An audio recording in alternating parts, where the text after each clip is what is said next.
A few days ago, Wang Xiaoqi, a web-based writer from China, published an article titled 6 Major Sins of Mengniu and Yili, which the media dare not tell, so I'll tell.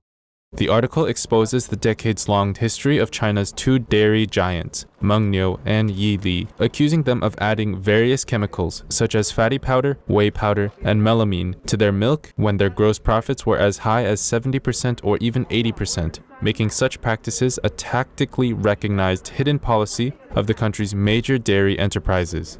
The article also revealed that the 2 companies had pushed for changes in national dairy standards and lowered the quality and quantity requirements of milk products for their own benefit.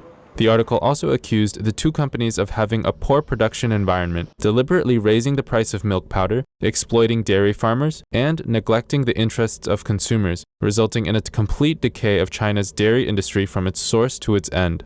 The article immediately drew a lot of attention from netizens after it was published, and at one point, Mengniu and Yili made it to Weibo's hot search list. The article was later severely criticized by the CCP's Dairy Association and asked to shut down relevant WeChat accounts.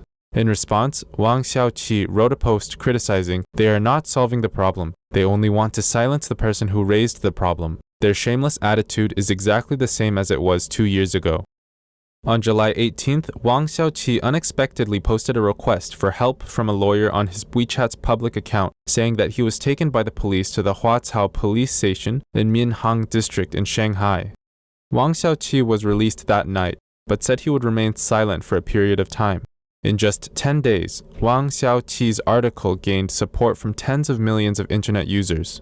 An official from the Guangzhou Dairy Management Office named Wang Dingmian also issued a statement confirming that Chinese milk is worse than boiled water because boiled water is at least non-toxic. Huang Jinqiu, a veteran Chinese journalist, said the government and the police may be making the arrests for the purpose of maintaining stability, as many already know about the problems in China's dairy industry.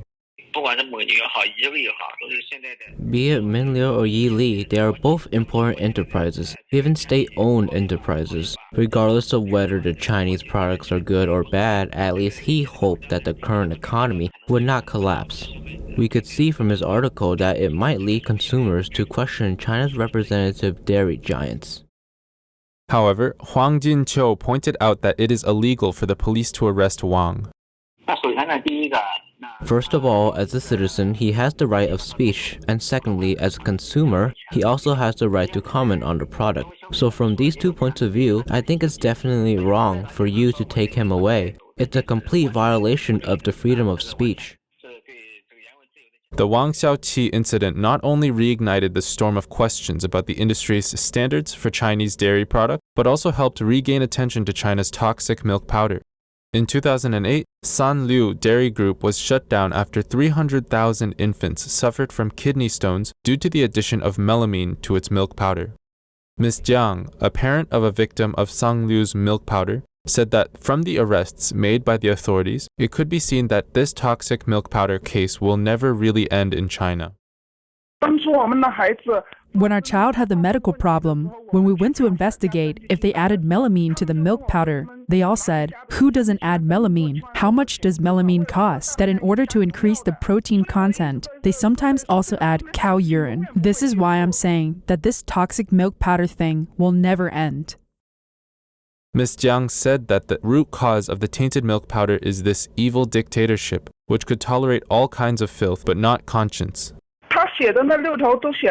After Wang Xiaoqi's article about the 6 cents was written, no responses or changes have been made. The company kept on adulterating ingredients to products and selling dog meat as lamb meat. For the past affair with babies getting kidney stones, no one really received justice. And I knew that that affair would never end because evil has not been punished. An article on Sina.com asked, what happened to the big-headed babies that got kidney stones, who drank Sanlu milk powder? The article said, many babies who had consumed Sanlu's milk powder were found to have kidney stones and big head syndrome, and the tainted milk powder had poisoned countless families and brought them to the brink of collapse, while Sanlu's chairman had been given shorter and shorter sentences in jail. Everyone treats this affair as if it were in the past, but it will always be a thorn in my heart, and I will never let it go. I will never forgive them, and I think they all deserve to go to the gallows because it's not about affecting one child, it's about affecting generations of children. The melamine has caused irreversible damages to the bodies of the victims, and the kidney stone babies who drank Sanlu formula milk still have big heads. Their intelligence is affected, and they are ruined for life. The parents of the victimized children, who have been pursuing their case with the government, not only did not get the compensation they deserve, but were also monitored and suppressed by the authorities and even arrested and imprisoned. People who are responsible for the incident have not yet apologized, while the babies are still currently suffering from kidney stones and other diseases.